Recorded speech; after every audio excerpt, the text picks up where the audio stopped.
Êxodo capítulo 11, a gente já passou por uma boa parte, falando das pragas, e no capítulo 11, no finalzinho ali, a gente tem,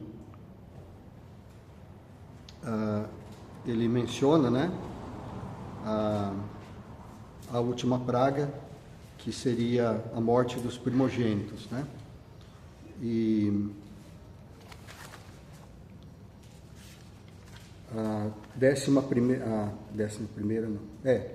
a nona praga seria então a escuridão. Foram 3 dias de escuridão que caiu sobre a terra do Egito, mas não na parte onde moravam os filhos de Israel. Os israelitas, então, eles tinham luz, mas os egípcios não, né? Eu não sei como que Deus fez, né? Como que foi, né? Se foi uma nuvem que cobriu, né, tudo, ou se foi uma densa, como fala, névoa, né? Uma névoa muito densa, junto com nuvem, né? Tampando o sol, ou se foi um eclipse, né? Mas se foi um eclipse, foi uma coisa extraordinária, porque durou três dias, né? 3 dias ficaram sem luz, né? E então isso está, na verdade, eu falei capítulo 11, né? Mas é o capítulo 10, versículo 21, né? Que fala das trevas, né? 10, 21 fala assim: Então disse o Senhor a Moisés: Estende a mão para o céu e virão trevas sobre a terra do Egito, trevas que possam apalpar. Ou seja, imagine uma treva que você pode pegar nela, né? É claro que isso é uma figura de linguagem, né? Ela é tão densa que era como se fosse uma cortina, por exemplo, né? Na sua frente você não enxergava nada. Então, de alguma maneira, Deus fez isso. E então eu imagino que fosse uma nuvem, né? Porque poderia ter sido também, por exemplo, se fosse a gente cogitou aí a possibilidade de uma erupção vulcânica, no caso das pedras, né? Poderia ser as cinzas do vulcão cobrindo, né? Isso aconteceu no tempo, se não me engano, no século XVIII, século XVII ou século XVIII, aconteceu na Europa. E foi uma época que morreu muita gente por causa de uma grande fome, né? Porque houve uma grande erupção vulcânica e as cinzas cobriram o sol, então não tinha sol, o frio era intenso, não nasceram, ficou vários meses, né? As plantações não vingaram, né? Porque não tinha sol. Então foi uma época que morreu muita gente. Quem não morreu na erupção vulcânica morreu de fome como consequência disso, né? Mas eu acho que não, ali, porque parece que não tem sinais, né? Os arqueólogos, ao escavar ali o Egito e ver todas aquelas coisas, eles, pelo que eu sei, eles não acharam nenhuma evidência de uma erupção vulcânica. Então, provavelmente foi uma nuvem mesmo, né? Uma nuvem densa, que só cobria ali a parte onde estava os egípcios, né? E então no versículo 23, 10, 23 fala que ele teve a distinção, né? E no versículo 24 até o 26 do capítulo 10, né? De Êxodo, o faraó tenta negociar de novo com Moisés, né? Mas a negociação não dá certo. E aí então que entra o capítulo 11. O capítulo 11, ele começa então com a 10ª praga. O último versículo do capítulo 10, que é o 11, 28, é quando o faraó expulsa o Moisés da presença dele, o Moisés e o Arão, né? Ele fala: vou embora daqui, né? Porque ele tenta negociar, a negociação não dá certo, eles vão embora daqui. E ele falou: cuida que vocês não vejam mais o meu rosto, porque se vocês virem o meu rosto, vocês vão morrer, né? Ele ameaçou o Moisés e o Arão. E o Moisés falou, acho que o Moisés estava tão bravo que ele nem pediu para o Arão falar, né? Ele esqueceu que ele não falava bem, né? Que ele sempre pedia para o Arão falar, mas acho que o próprio Moisés acabou falando, né? Ele falou, você disse bem, nós não vamos mais ver o seu rosto mesmo, né? E aí então no capítulo 11 é que de fato começa aí fala da praga, né? Da última praga, que é a 10ª, que é a morte dos primogênitos. Então o capítulo 11, ele é um capítulo curto, tem só 10 versículos, mas ele é uma espécie de resumo de tudo, né? Ou seja, tudo estava caminhando para chegar nesse ponto. Porque lembra que quando quando Deus falou com Moisés lá no Monte Horebe, no Monte Sinai, ele já tinha dito que ele ia matar o primogênito do faraó, né? Ele falou, ó, você vai dizer para o faraó, você está segurando o meu filho aí, meu filho é Israel. Ele considerava a nação de Israel como o seu filho, né? E como você não está querendo deixar aí o meu filho, então eu vou matar o seu filho, o seu primogênito. Então isso já era o plano de Deus, por isso que Deus falou para Moisés, olha, o faraó ele vai endurecer o coração. Em vários momentos aqui fala que o próprio Deus providenciava para que o faraó ficasse com o coração endurecido. Os oficiais do faraó já estavam meio assim querendo deixar o povo embora, mas o faraó ainda com o coração duro, né? Então chegou o momento em que Deus fala, né? Esse versículo é muito importante, o 11:1, né? Disse o Senhor a Moisés, ainda mais uma praga trarei sobre Faraó e sobre o Egito, então vos deixará ir daqui. Quando vos deixar, é certo que vos expulsará totalmente. Aí Deus dá algumas instruções para eles, né? Fala, ó, quando vocês saírem, vocês pedem, as mulheres pedem para as vizinhas as joias e anéis, né? Tudo que for de precioso, né? Pede para elas que elas vão dar, né? Eles vão estar com tanta pressa e com tanta vontade que vocês vão embora, depois disso, que eles vão te dar tudo que vocês pedirem. E vocês sabem que muito desse tesouro, né, que eles levaram, foi usado depois para a construção do templo, aliás, do tabernáculo, né? Que foi usado muito ouro, pedras preciosas, e prata, bronze, né, e tudo isso. Então, avançando aí, né, no capítulo 11, a gente vê no versículo 10, que é uma espécie de resumo. Versículo 11:10, que é o último versículo do capítulo 11, diz assim, Moisés e Arão fizeram todas essas maravilhas perante Faraó, mas o Senhor endureceu o coração de Faraó, que não permitiu saíssem da sua terra os filhos de Israel. Então o versículo 10, ele está resumindo tudo o que aconteceu desde o começo, desde a primeira praga, né, até o final, que era isso que aconteceu, tem os detalhes ali, né? Mas aí entra no capítulo 12. O capítulo 12 é um daqueles capítulos da Bíblia que nós devemos sempre decorar pelo menos o endereço, né? Porque é um capítulo muito importante na Bíblia. Então tem muitos capítulos que são importantes, né? João capítulo 3, Apocalipse capítulo 20, Êxodo 3, né? Que fala quando Deus revela o seu nome, né? E assim por diante. Gênesis 12 também, né? Que é quando a chamada de Abraão. E olha que interessante, né? Gênesis 12 é importante porque é a chamada de Abraão. E Gênesis 15 é quando Deus faz a aliança com Abraão. E Êxodo 12 é o resgate, né? O resgate é a celebração, a instituição da Páscoa, né? E o capítulo 12 a gente tem que ver com bastante calma, porque tem muita informação aqui, né? O capítulo 12, ele começa dizendo ali, né? Deus já está preparando tudo para fazer, para lançar a última praga, que é a morte de todos os primogênitos do Egito, e tanto dos animais quanto dos homens, né? Vai ser uma grande tragédia ali, mas ele então está preparando, ele vai dando instruções para como que Moisés vai fazer, e ele está dizendo o quanto é importante esse acontecimento. No versículo 2, ele fala que aquele mês em que eles estão, vai se transformar, ele vai se tornar o principal dos meses. Ele vai ser considerado o primeiro mês do ano. E antes não era assim, né? Esse mês não era o primeiro. E hoje, se a gente for olhar hoje o calendário de Israel, você sabe que Israel tem um calendário diferente do nosso.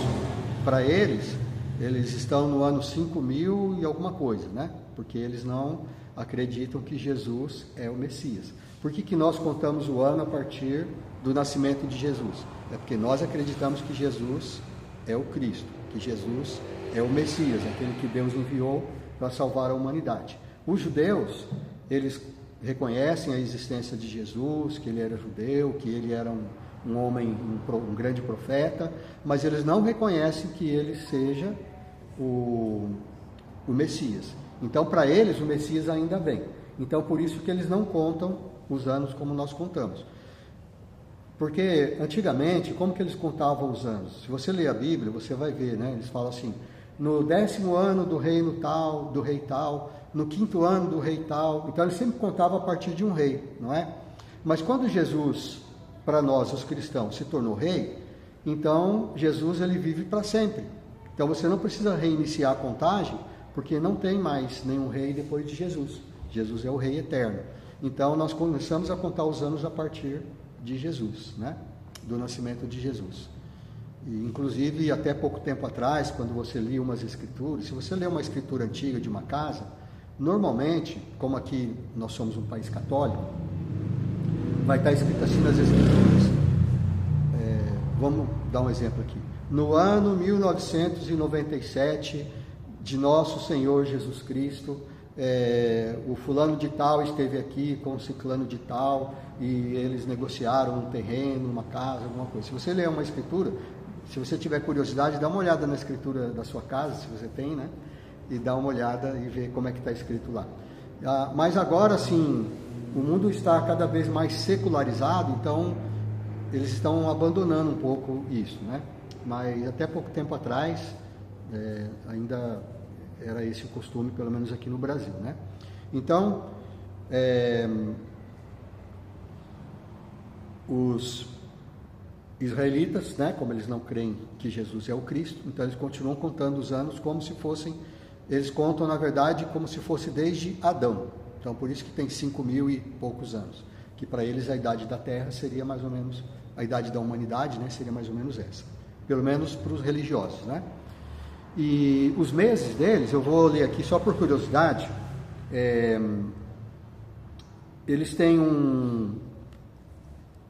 o mês, esse mês em que eles estavam lá, Moisés e a turma lá, o povo de Israel, era o mês de Nissan.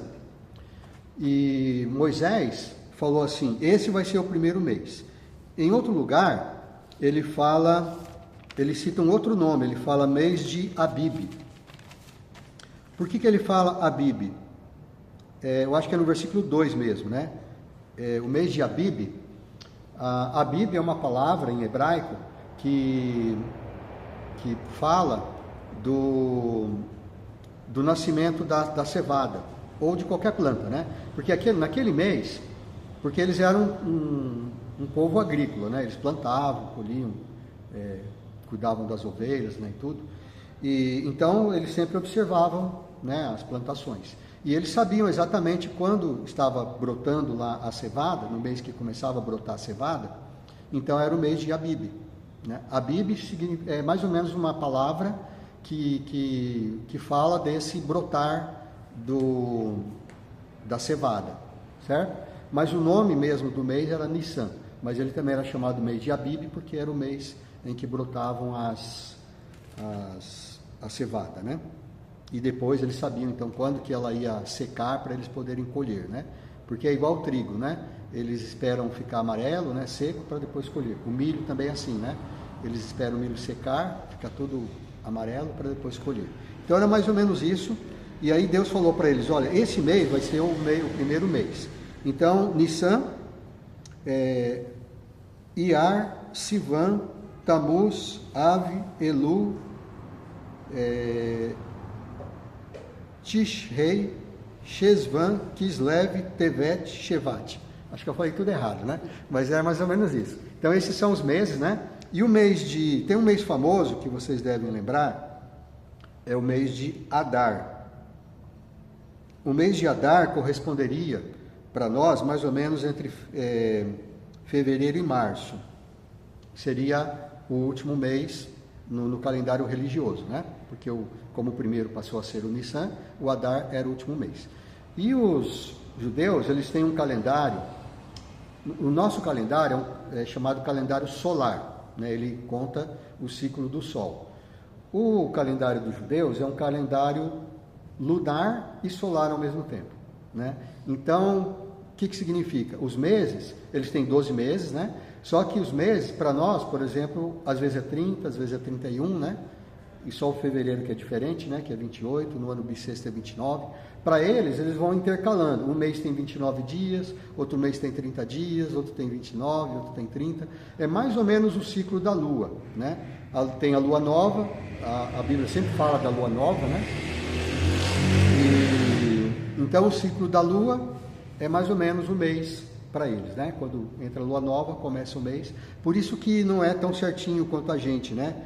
Por exemplo, o mês de Nissan seria mais ou menos entre o mês de março e o mês de abril. E a Páscoa sempre cai, né? A nossa Páscoa que nós comemoramos, a Páscoa cristã, é na mesma data praticamente, né, do que os judeus comemoram. Só que os judeus comemoram a Páscoa judaica e nós comemoramos a Páscoa cristã. Então esse capítulo 12, ele dá essas instruções, né? Ele já começa aqui falando que vai ser o principal dos meses, né? E aí, indo adiante, ele fala no versículo 4 que eles deveriam separar um cordeiro, poderia ser um cordeiro ou um cabrito. Tinha que ser macho, sem defeito e de 1 ano, né? Então, ou seja, ele não podia ser aleijado, não podia ser cego, né? Tinha que ser perfeito. Então, você sabe a diferença do cordeiro e do cabrito? Hã? O cordeiro pode ter chifre também, mas normalmente quem tem chifre é o cabrito, né? Mas, na verdade, é assim, um é ovino, o outro é caprino, né? Tecnicamente, né? Cientificamente falando, né? A ovelha, o filho da ovelha, né? O filhote da ovelha é o cordeiro. E o filhote da cabra é o cabrito, né? Aqui, por exemplo, no Nordeste tem muito cabrito, mas não tem muitas ovelhas, né? Aqui no Brasil não tem muitas ovelhas, mas tem bastante cabrito, né? Então tem cabras, então lá tinha tanto cabras quanto ovelhas, né? Então poderia ser um filhote de ovelha ou um filhote de cabra, né? Tinha que ser macho, um cordeiro ou um cabrito. Então ele dá essa instrução e fala assim, ó, se a família for pequena e um cabrito, né, que eles iam matar e iam assar, né? Eles iam sacrificar o animal e iam assar e comer, né? E tinha que ser dentro de casa, eles não podiam sair de casa. Então eles falaram assim, Deus falou para eles, né? Se a família for pequena, por exemplo, só o pai, a mãe e um filho, para comer um cabrito ou um cordeiro, né, vai ser muita carne, né, muita comida. Então vocês juntam 2 ou 3 famílias na mesma casa, né, e o que for suficiente para comer aquele cabrito, ou aquela ovelha, ou aquele cordeiro. E eles iam comer, tinha que ser assado, não podia ser cozido. Eles iam matar, como eles costumavam matar, que era degolando, né, derramando sangue. O sangue eles iam passar nas ombreiras, que a gente chama de batente, né? Batente das portas, e na ombreiras e na verga, né? Verga que nós chamamos de batente também, né? Que é a parte de cima do batente da porta, né? Então era para passar o sangue ali. Então era desse jeito, ele deu todas essas instruções, né? E o que a gente vê aqui? Então eu vou adiantar um pouco aqui essa análise, tem bastante detalhes aqui, mas semana que vem a gente fala um pouco mais dos detalhes. Mas o que está acontecendo? Chegou a hora do resgate, chegou a hora de Israel ser retirado do Egito. Nós estamos lendo a Bíblia, né? Desde lá de Gênesis, e nós estamos falando que a Bíblia é a história da redenção, né? Como que Deus ele foi, criou o homem, como que Deus foi fazendo, né? Foi providenciando depois que o homem pecou, né? Para resgatar o homem, né? E nós vamos chegar até Jesus, que é o nosso resgatador, o nosso Salvador. Então aqui, para Israel, era o momento em que Deus estava resgatando. Só que para o povo, eles imaginavam uma coisa, mas o que Deus tinha em mente era diferente do que eles pensavam. Por que o resgate? Por que Deus mandou fazer tudo isso, né? Toda essa cerimônia? Por que Ele deu tanta importância para aquele dia, para aquele mês? Instituiu a Páscoa, né? Que aí passou a ser, Ele falou que agora, a partir de hoje, vai ser comemorada todos os anos, vai ser obrigatório, então até hoje eles comemoram. E por que isso é tão importante? Porque era o resgate para o povo de Israel, que estava como escravo lá no Egito, era uma coisa imediata, né? Eles iam ser livres da escravidão do Egito, e eles estavam todos felizes, né? Olha só, Deus está, né, nos resgatando, está nos livrando, mas eles não sabiam do que ia acontecer depois, né? Das aflições que eles iam passar depois, porque eles iam depois passar pelo Mar Vermelho, iam passar pelo deserto, Deus ia lutar com eles de certa forma, né? Por causa do pecado deles, né? Então, mas para eles era como se já tivessem ido para o céu, como se fosse isso, né, para a gente. E agora está tudo bem, Deus vai nos resgatar, não vamos mais ser escravos, agora, né, Deus vai ser o nosso Senhor e Ele vai suprir tudo que a gente precisa, né? Então ia ser as mil maravilhas. Mas Deus sabia que não era assim. É mais ou menos como um pai que vai fazer alguma coisa para o filho, né? Dar algum presente, né? Fazer alguma coisa boa. Vamos passear nas férias, né? E o filho todo contente, todo feliz, né? Mas o pai, ele está preocupado com a viagem, né? A segurança da viagem, vai ter que pôr combustível no carro, tem que ver, né, se os pneus estão calibrados, né? Tem que ver se tem óleo, se tem água no motor, todas essas coisas, né? Está preocupado com a reserva, né, do que vai fazer Então é mais ou menos assim, né? Deus, ele tinha tudo em mente, né? Mas para o povo de Israel era só festa, né? Mas aí então Deus mandou ele fazer dessa forma. O que estava acontecendo na verdade? Então, o resgate de Israel, na verdade, que Deus tinha em mente, não é só o resgate de tirar eles do Egito, deles deixarem de ser escravos, mas era o resgate do pecado, né? E por que tinha que matar o cordeiro? Porque que Deus disse para Adão e Eva quando eles pecassem? Deus falou para eles: vocês podem comer de todas as árvores do jardim, mas não podem comer daquela que está no meio do jardim, que é a árvore do conhecimento do bem e do mal. No dia que vocês comerem dessa fruta, vocês morrerão, né? E o que eles fizeram? Comeram. Eles morreram? Fisicamente não, mas espiritualmente sim, né? Fisicamente eles morreram depois, né? Mas aí o que Deus fez? Bom, aí o Adão e a Eva, né? Descobriram que estavam nus, aí eles pegaram, fizeram folhas de figueira, né? Para se vestir, né? Uma espécie de saia com folhas de figueira. E aí, quando Deus viu aquilo, falou: quem que falou para vocês que vocês estavam nus, né? Vocês comeram e tal, toda aquela conversa. E depois, o que Deus fez? Tirou eles do jardim do Éden e Ele providenciou para eles uma roupa de quê? De peles, né? Ou seja, foi a primeira morte, né? A morte de um animal, né? O homem não morreu. Deus disse: o dia que vocês comerem do fruto, vocês vão morrer.